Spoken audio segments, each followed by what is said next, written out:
नमस्कार.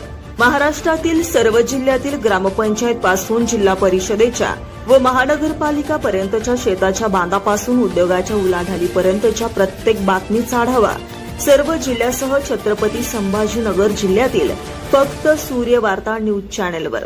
वळूया पुढील ताज्या बातम्या. रांजणगाव शेळपुंजी येथे फेक ऑनलाईन पेमेंटद्वारे दुकानाची फसवणूक. राम मंदिर परिसरातील रामनगर येथे शुक्रवारी सायंकाळी सुमारे 9 वाजेच्या सुमारास एका दुकानदाराची फेक ऑनलाईन पेमेंटद्वारे फसवणूक झाल्याची घटना घडली. मिळालेल्या माहितीनुसार राम मंदिराजवळील विकास हिवाळे यांच्या दुकानात 2 अनोळखी महिला खरेदीच्या बहाण्याने आल्या. त्यांनी काही वस्तू घेण्याचा दिखावा करून आमच्या अकाउंटमध्ये पैसे आहेत, पण आम्हाला दवाखान्याच्या कामासाठी तातडीने कॅश हवी आहे असं सांगितलं. दवाखान्याचं कारण देत त्यांनी मोबाईलद्वारे पेमेंट केल्याचं दाखवलं व व्यवहार यशस्वी झाल्याचा बनावट फेक स्क्रीन दुकानदाराला दाखवला.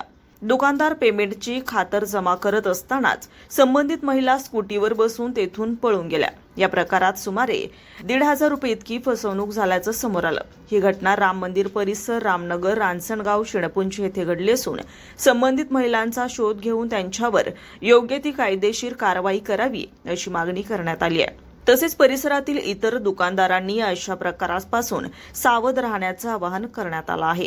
सूर्यवार्ता न्यूज, वाळूज महानगर. प्रतिनिधी महेंद्र तुपे, छत्रपती संभाजीनगर.